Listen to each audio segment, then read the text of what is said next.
Eu quero fazer uma reflexãozinha com vocês, ok? Uma palavra bem pequenininha, eu acho que vale nós refletirmos e pensarmos um pouco daquilo que Deus deseja fazer na nossa vida.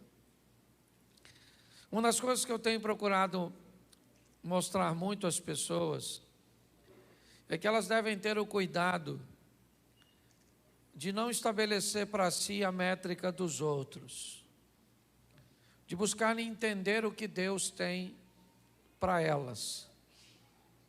Muitas pessoas não conseguem ser felizes porque não conseguem encontrar o propósito de Deus para a sua vida, para o seu casamento.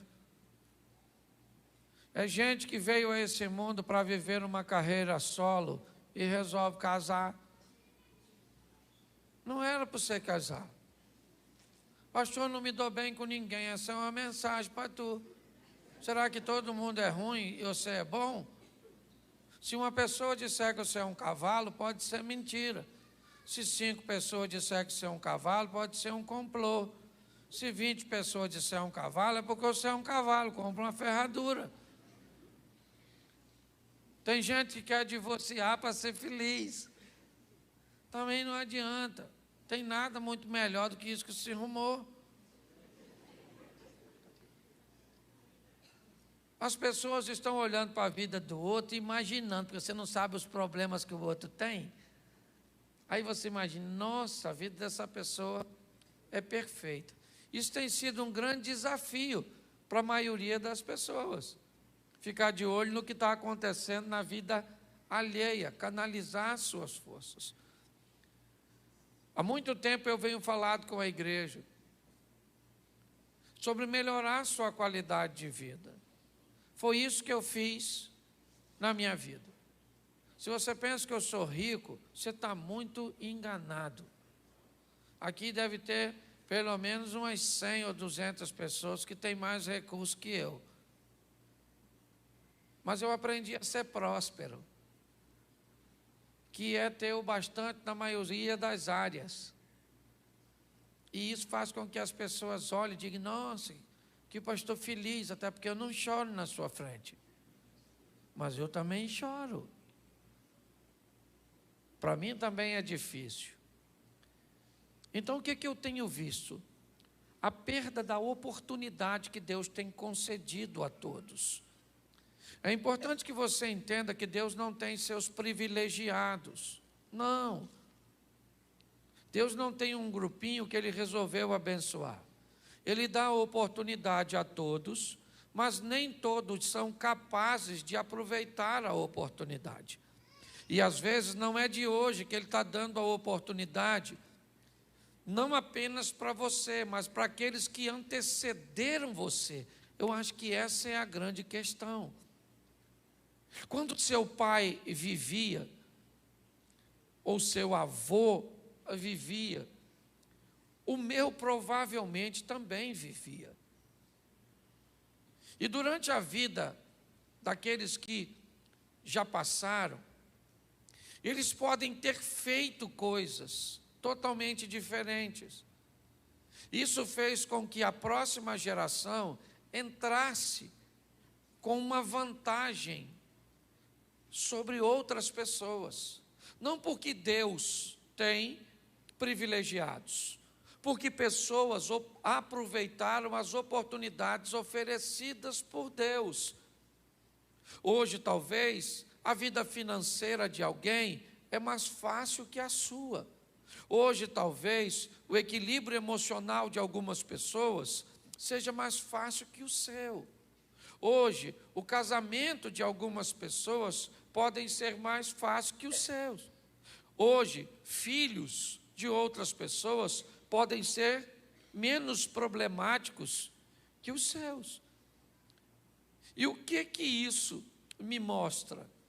Que pessoas estão fazendo coisas diferentes.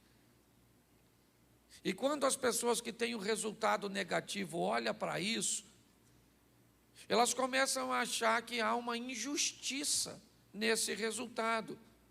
Porque eu trabalho tanto e tenho pouco resultado. Por que é que eu faço tanto e tenho poucos resultados? É importante nós entendermos isso, por quê? Porque hoje é muito comum nós estarmos atentos demais ao que está acontecendo na vida dos outros, principalmente nesse momento de rede social tão ativa. Às vezes o número dos outros te irrita. Você fica olhando e fala, poxa, o conteúdo dos outros. Às vezes tem gente que tem um conteúdo 200 vezes pior que o seu. O cara posta um troço, dá 1000 curtidas. Tu posta, dá 3 e uma é sua.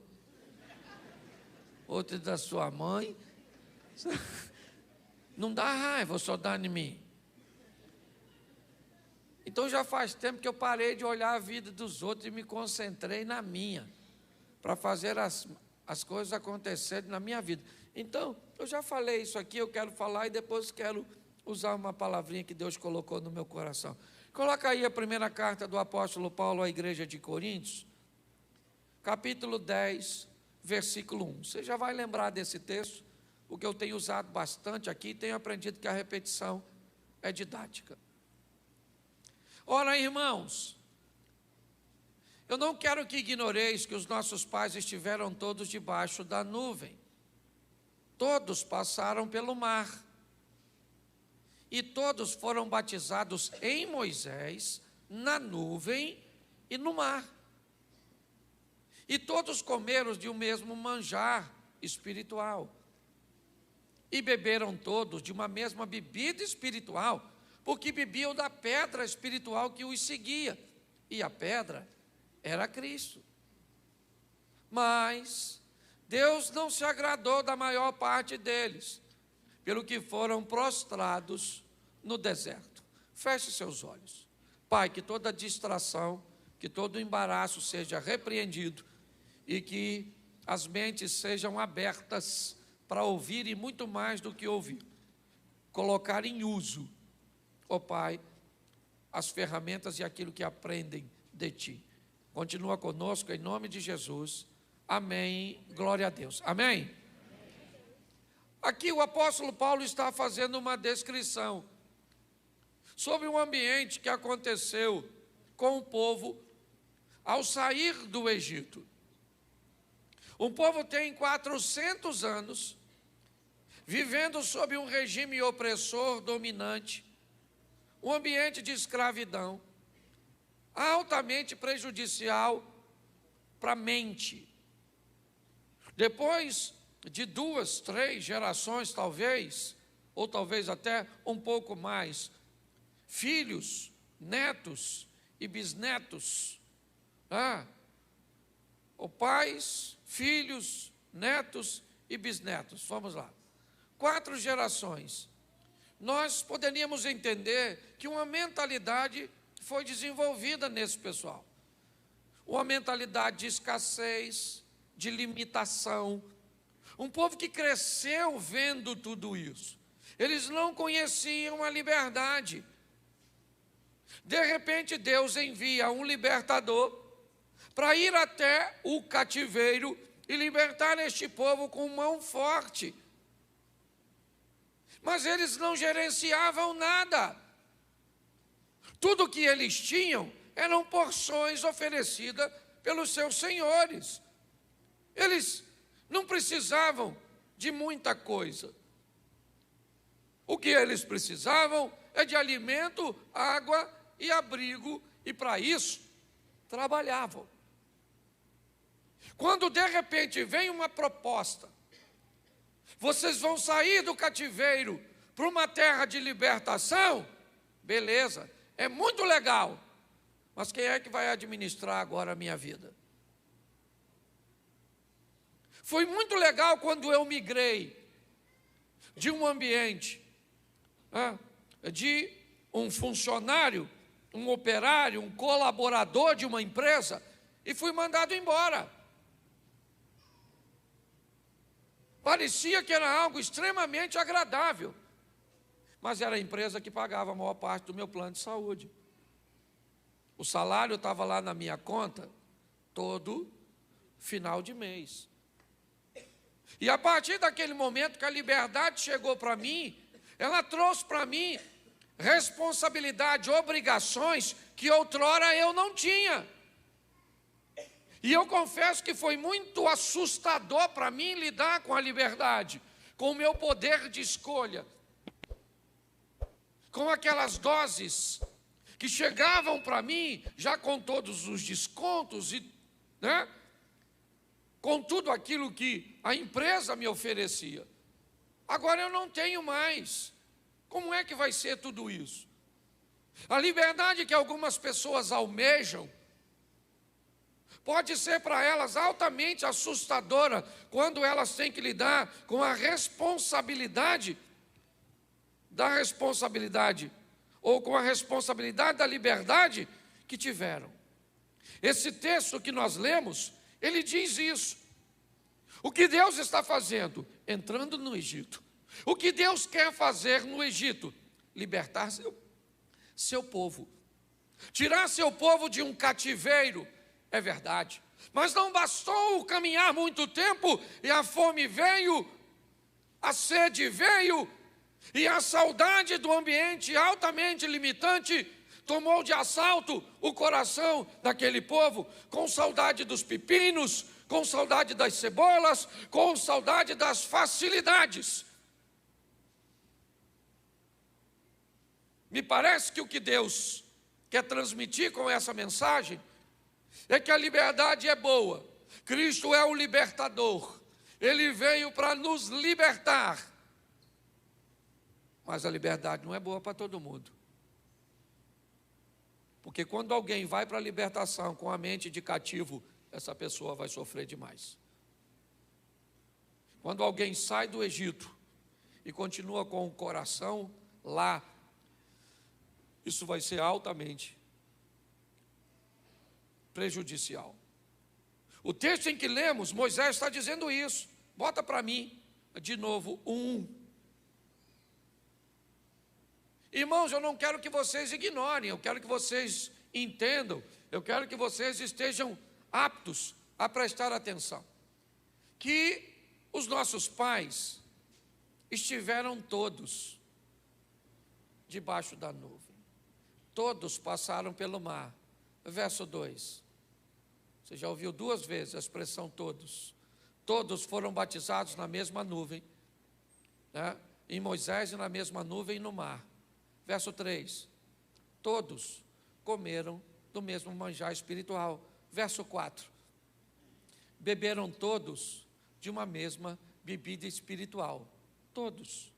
Todos estão no mesmo culto, todos estão no mesmo deserto, está caindo maná para todos, está passando codornizes para todos, está saindo água da rocha para todos, tem uma nuvem protegendo do sol, todos, tem uma coluna de fogo à noite protegendo do frio, quem? Todos, todos. Todos estão no mesmo ambiente, no mesmo tempo, ouvindo e vendo as mesmas coisas, todos. Esse é o Deus justo, o Deus das oportunidades. Porém, o verso 5, ele começa a distinguir o todos de todo mundo, ou todo mundo não são todos, ou todos não são todo mundo, coloque como você quiser. Verso 5, mas Deus não se agradou da maior parte de todos, e aqueles cujo qual, certo, Deus não se agradou, eles pereceram no deserto, saíram do cativeiro para ir para a libertação, mas morreram no caminho. É isso que Paulo está dizendo. A mensagem é: pessoas estão no mesmo culto de quarta-feira, ouvindo a mesma palavra de oferta, ouvimos a mesma palavra de campanha, ouvimos os mesmos louvores, estou aqui diante da mesma palavra para quem? Para todos, mas me parece que, segundo aquela estatística ali, a maior parte das pessoas perecem no processo. A Bíblia, ela é sempre recheada de oportunidades. Você abre o Éden, você vê dois irmãos fazendo a mesma coisa, porém com um coração diferente. Caim e Abel. A oportunidade de ofertar é para os dois, mas um é aceito e outro é reprovado. Uma família sai de Belém para peregrinar em Moabe. Uma janela de oportunidade é aberta para duas mulheres. Uma se chama Ruth, outra se chama Orfa. O que Deus está dizendo para as duas mulheres?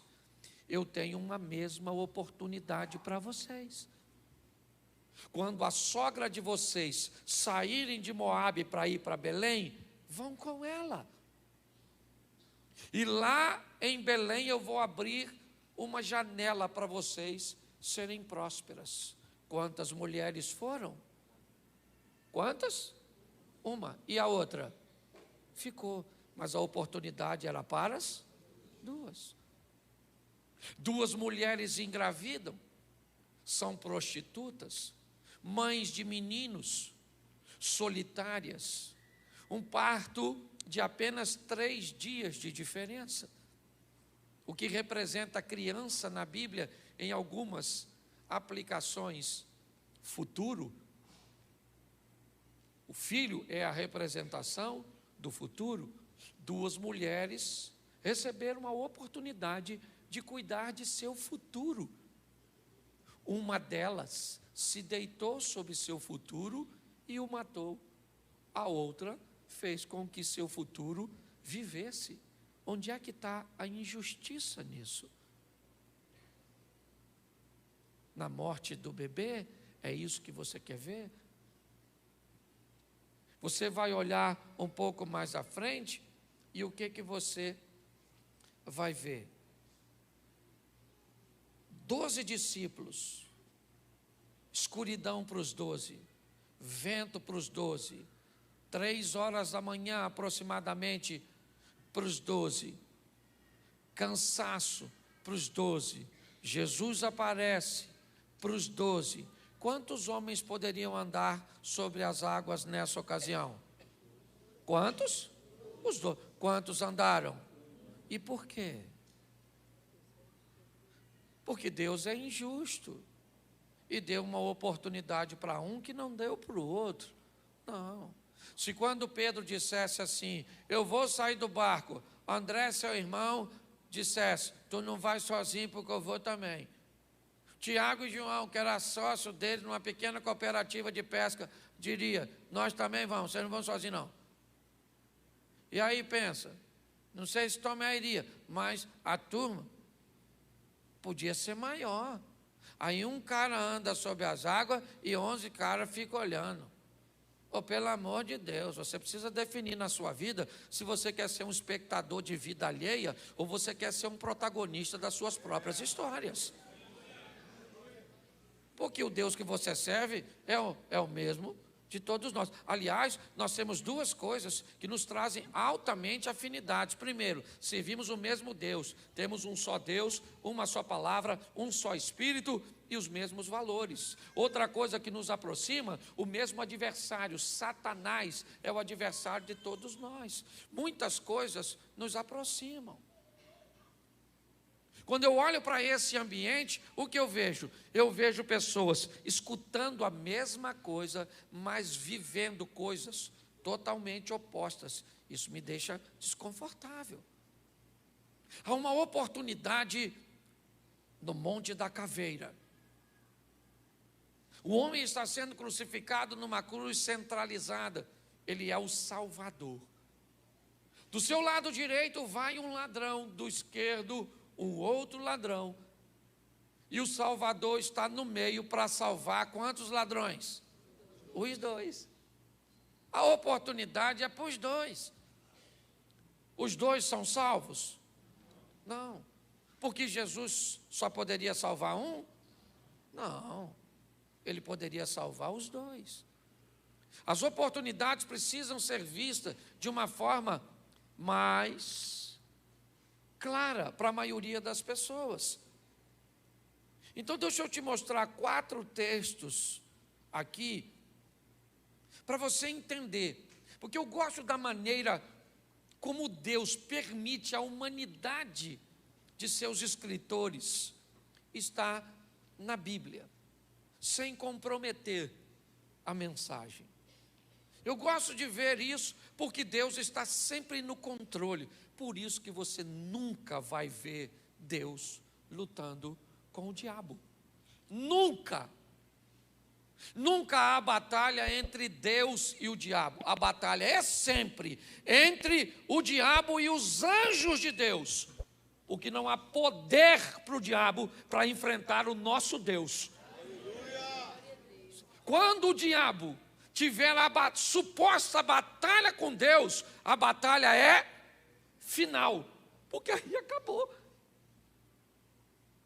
Então é importante você entender quem você serve. Você não serve um Deus que enfrenta oposições, não. Ele tem anjos, ok? Que até quando vão enfrentar o diabo, usam Deus. Eu já vi gente dizendo, não tem problema nenhum, se essa é a sua cultura, fique à vontade.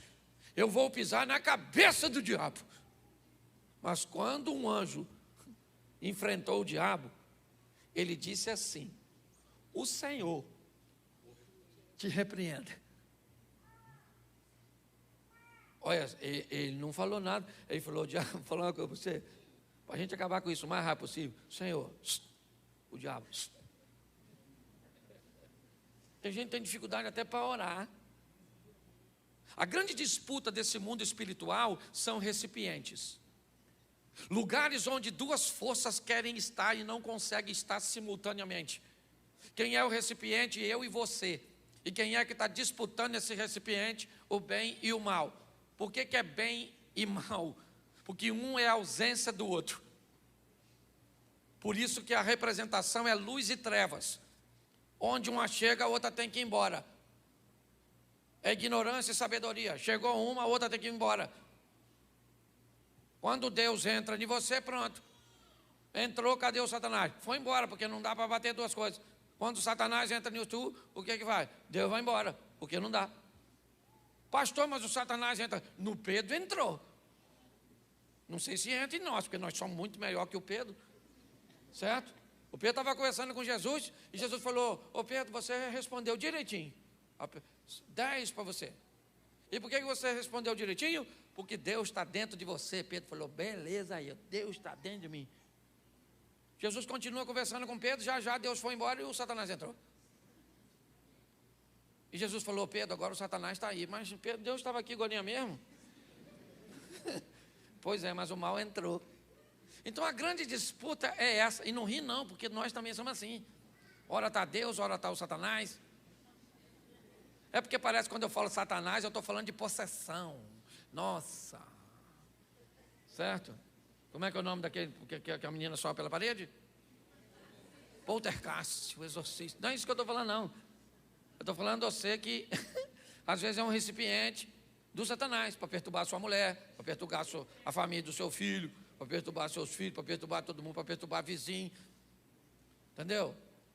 Porque é só um canal. Parece que entra um tubo do inferno e entra em nós. Que é isso aqui? Você está entubado. E agora? Agora você faz a vontade do mal. Quem nunca foi usado pelo mal, nem levanta a mão, que já vai ser. Se levantar com tanta mentira sua nessa vida. Então a grande batalha é essa. Tem duas forças lutando para quê? Se é guerra, você é o território a ser conquistado. Ou será que Deus está preocupado em evangelizar seu gato? Seu cachorro? É tu. E o diabo também tem interesse. Porque todas as vezes que alguém domina sobre a pessoa, automaticamente essa pessoa está recrutada a militar no seu exército. É assim que funciona. Difícil de entender, né? Então você tem que dar uma olhada. Quem é que está em mim? Que horas? De vez em quando Deus está, de vez em quando nem acha Deus aqui, nada. Certo? Deus vai embora, aí o diabo entra. Então você é meio que freelance, um motoboy. Alguém que aceita diversos serviços, né? Eu aprendi uma coisa: quem trabalha para Deus por dinheiro, trabalha para Satanás por um salário maior. É assim que funciona, depende da proposta. Então, por isso que a vida tem sido difícil para muita gente que vai morar no céu, mas vai sofrer igual um desgraçado aqui nessa terra. Deveria até morrer mais rápido, para se livrar do sofrimento. Ué, Jesus disse, eu vim para que tenham vida e tenham em abundância. O que nós temos que fazer é falar, aqui dentro de mim, quem entra é Deus. Por isso, quando você vai orar para resolver alguma coisa, por favor, canalize 2 orações. Uma para a origem do poder e outra para o recipiente do poder. Por exemplo, você tem um problema com sogra. Segundo a Bíblia, a luta não é contra a véia. A luta é contra principado e potestade, hostes da maldade, que opera na região, mas entra nas velhas. E inventa nas novas, entra em todo mundo. Eu usei a velha para ficar como um exemplo mais sólido. Certo? Então, como é que você vai orar para um problema que você tem com sua sogra? O problema vem de onde? Fala assim, do inferno. E entra onde? Isso. Tá certo? Entra na sogra.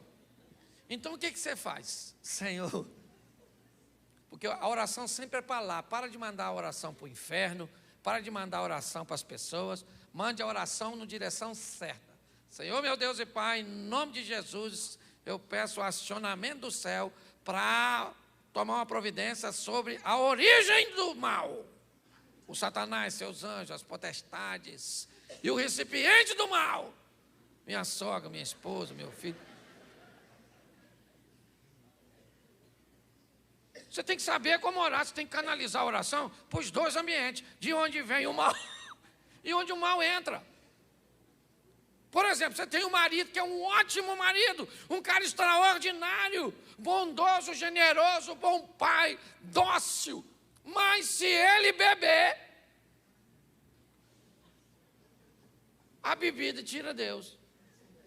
E aí quem é? Aí pronto, o bicho quebra tudo, bate tudo. É o cão chupando manga. Então, quando você for orar, por favor, tá bom? Fale com a fonte, manda para cima resolver o problema lá na fonte. Senhor, fecha um pouco o registro lá, porque não dá para fechar tudo, porque o mal sempre tem que vir, né?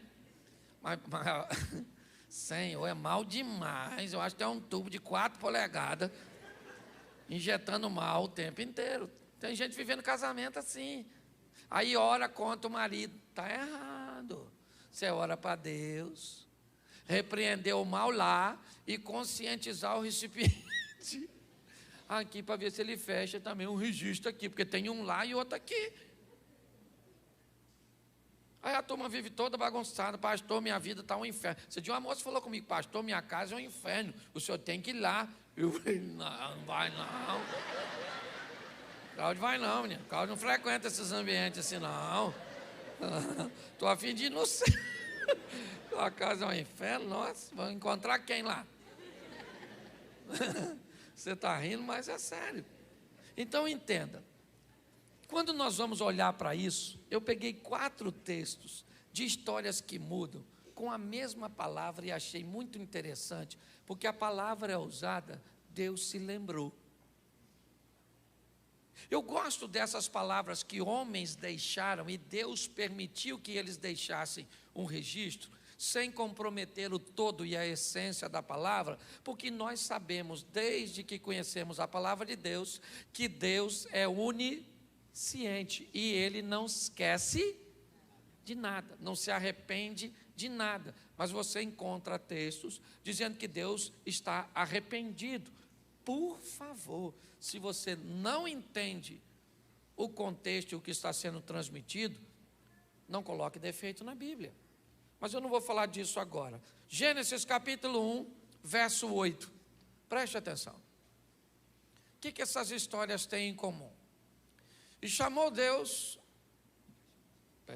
8:1, eu inverti, perdão. O capítulo é 8, o versículo é 1. Só inverte para mim, que eu falei o contrário. Isso. E lembrou-se Deus de Noé, e de todo animal, e de toda a res que com ele estava na arca, e Deus fez passar um vento sobre a terra, e aquietaram-se as águas. Preste atenção. Nos 4 textos que eu vou usar, nós vamos ver o texto dizendo que Deus se lembrou. É lógico que ele nunca esqueceu de Noé, até porque foi ele mesmo que colocou o Noé dentro daquela arca. Então não há um Deus irresponsável que botou Noé na arca, mas esqueceu dele e um belo dia Deus se lembrou. Não. A mensagem que utiliza a lembrança, né, como forma de transmitir o que deseja, é apenas o momento em que Deus entra em cena. O momento em que Deus entra em cena, o escritor vai chamar de lembrança. Aquele momento onde Deus entra para agir. Quando Deus colocou essa palavra no meu coração, ela veio como se hoje fosse para mim e para você o momento em que Ele lembraria de nós, ou seja, o momento em que Ele entraria com providência a nosso respeito. Me parece que o que Deus está querendo dizer é que hoje eu me lembrei de você, ou seja, hoje eu resolvi agir a seu favor, a seu respeito. Então eu aprendi, pelo menos para mim, eu não sei para você, porque 1 Coríntios 10:1 diz que todo mundo está no mesmo lugar, mas não é para todo mundo. Uma coisa eu tenho certeza, para mim é. Uma chave vira hoje na minha vida, na minha história, vira. Certo? Como diria Roberto Leal, vira. Que a maioria não lembra. A turma nova não sabe quem é não. Louvado seja Deus, que vocês são novos. Certo? Então, entenda. Quando Deus resolve virar, e por que é que Ele vira? O cara trabalha 120 anos pregando e fazendo uma arca. Noé é um cara extraordinário. Achou graça num ambiente corrompido. Esses dias eu ouvi falar, nossa, Noé é um cara maneiro, pregou e ninguém se converteu e não parou de pregar. Mas também não tinha uma arca cheia do lado com o pessoal cantando Poderoso Deus. Porque se tem, eu ia achar que ele ia ficar com muita raiva. Pensa, Cláudio. Ele está lá pregando, ninguém se converte, olha para a arca do outro e o outro está lá cantando. Então não tinha ninguém, não tem arca nenhuma, é só a dele, não entra na de ninguém, também não entra na minha, que se lasque. Vou continuar fazendo. Porque se ninguém tem resultado e você não tem, isso não te machuca. Quer ver terrível? É o outro ter resultado e você não ter. Pensa. E quanto mais próximo a pessoa for de você, mais raiva dá. Você não emagreceu e sua irmã emagreceu 17 quilos. Ficou bonita. E você? Você nada, parece que apanhou os 17 quilos que ela perdeu e veio para suas papadas. É assim que funciona. Ninguém tem inveja de quem está longe. Quando nós olhamos para esse ambiente, eu vejo que há uma dedicação no cara. O cara fez tudo, entrou na arca, o primeiro reality show do mundo. Clausulado, 8 pessoas, que bichos fedendo. Eu entendo porque o Noé tomou uns graus. Ninguém aguenta. Pensa, 1 ano. E a mulher dele, Noé, quem olha isso acaba. Para você ou geral? Eu já estou querendo jogar você ao invés do corvo. Sai, infeliz, e voa. Certo? Pensa naquela perturbação. Os bichos fedendo e limpo, e troço, limpa isso, limpa aquilo. E nunca está limpo. Parecia dono de casa. Que tribulação. Sai a arca. Deus lembrou nada, rapaz. Lembrou nada, ele nunca esqueceu. É porque era a hora dele agir. É isso que você tem que entender. Tem um momento onde Deus age a seu res. E aí, meu irmão, ninguém pode. O cara pode numa encruzilhada matar um frango ou um elefante. Que Deus. Nossa, sangue demais do elefante, hein? Mas não mudou nada, eu liberei. É assim que funciona. Quando Deus resolve fazer, já era. Só que levou 1 ano, dentro da arca, solta o corvinho, pegou, trouxe nada. Pensa. É porque Deus é poderoso, porque eu vou falar uma coisa para você que é até uma heresia, mas eu estou na minha igreja, eu posso falar. Quando Noé falou, eu vou tomar um negócio que eu estou de... Se Deus pudesse, falaria, eu acho que eu vou tomar com você, bota 2 copos aí, porque eu estou entendendo que você está atravessando. Era altamente estressante. Mas ele viveu porque perseverou. E é isso que muito crente não consegue. Um povinho que não pode enfrentar obstáculo nenhum, que já quer morrer. Ah, pastor, eu vou desviar, por quê? Porque está muito difícil. Vai para o inferno porque está difícil? Nossa, dá lembrança. Porque é difícil? Sim, porque hoje nós ouvimos isso aqui de manhã. Na maioria das vezes onde a pressão vem, ela vem para nos jogar para cima. Para nos fazer vencer. O cara venceu, mas levou um ano. Você acha que está ruim? Dá uma olhada nesse aqui, ó. 1 Samuel, capítulo 1, verso 19.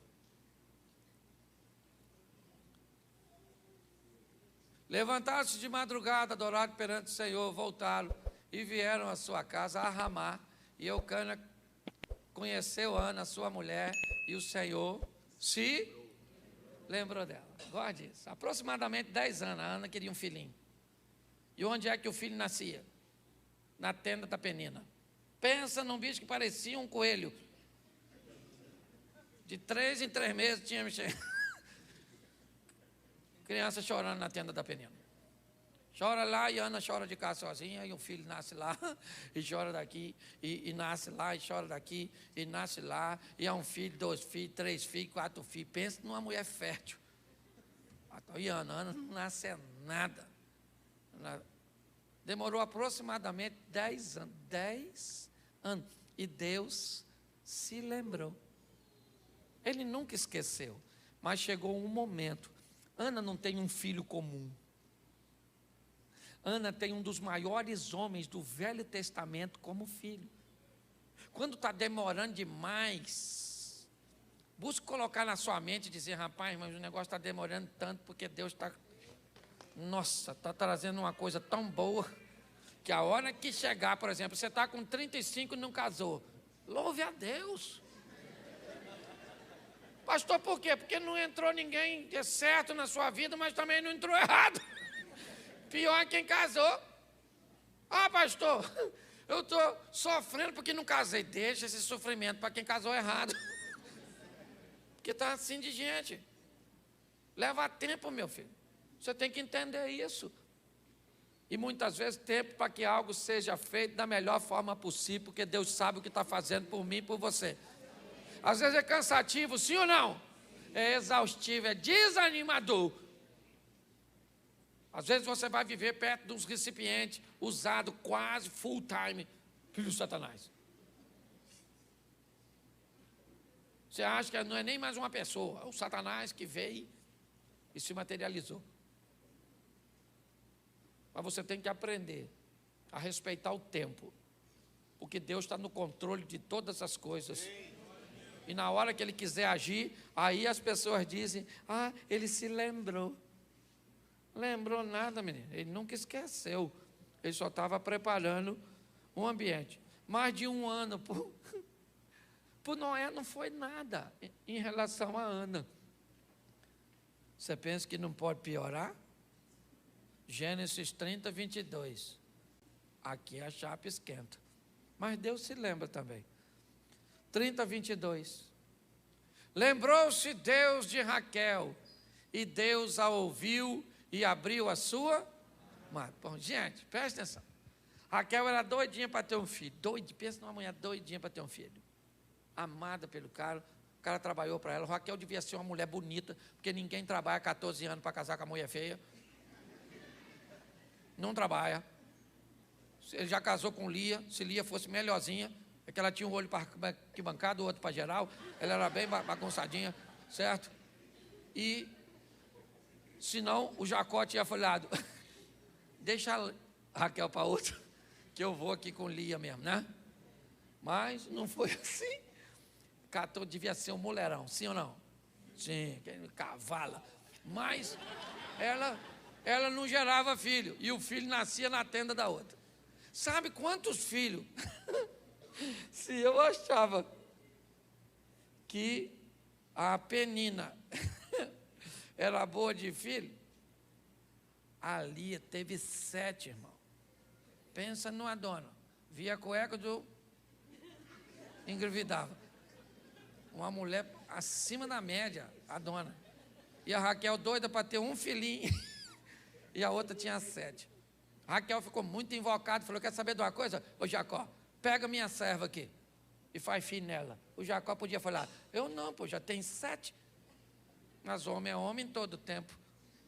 Eu imagino Jacó falando, não, acho melhor não pegar a... Até porque ninguém me convence quando Abraão ofereceu Agar para se deitar. Quando Sara ofereceu Agar para se deitar com Abraão. Pensa só, Sara devia estar com 60 e poucos anos, 70. Você acha que Agar tinha quantos anos? 59. Devia ser um chuchuzinho. Abraão olhou e falou, acho que não quero. Nossa, vou fazer esse esforço.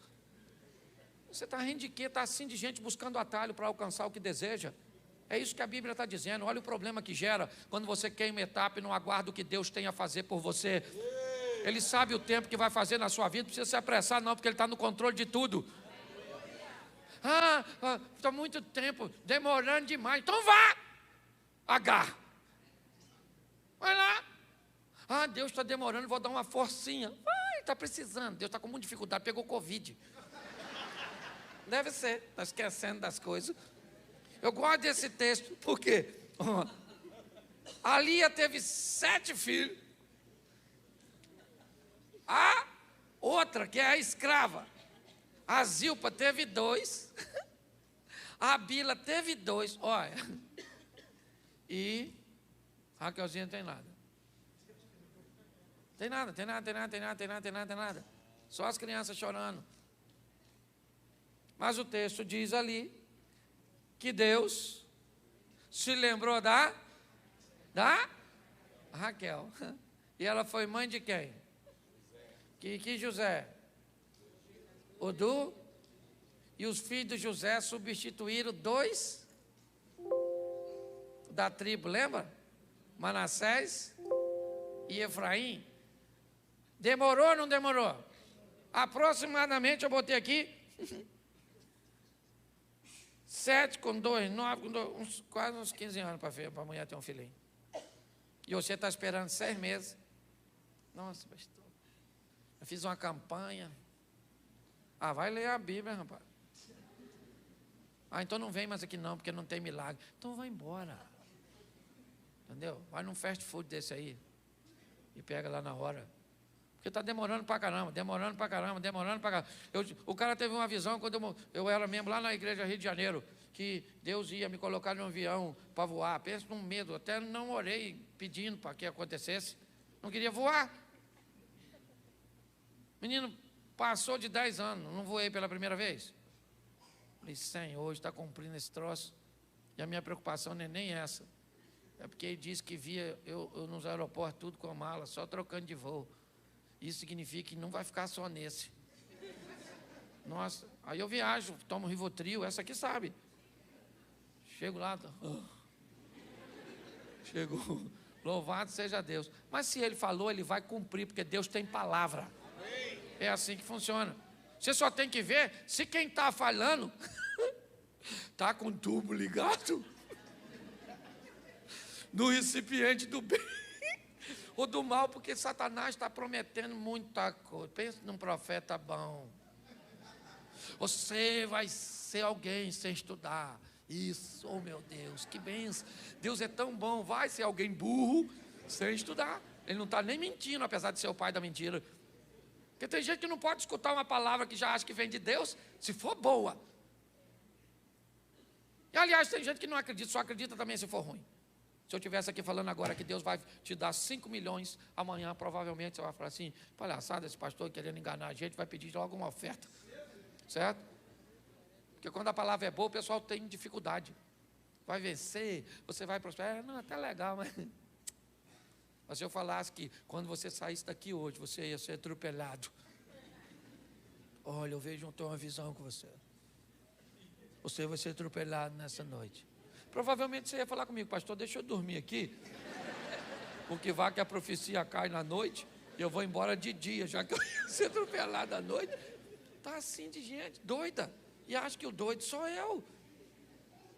E se você pensa que não pode piorar, dá uma olhada nesse aqui, que eu termino aqui. Gênesis 19, 29. Como é que Deus poderia esquecer desse cara? Eu não sei.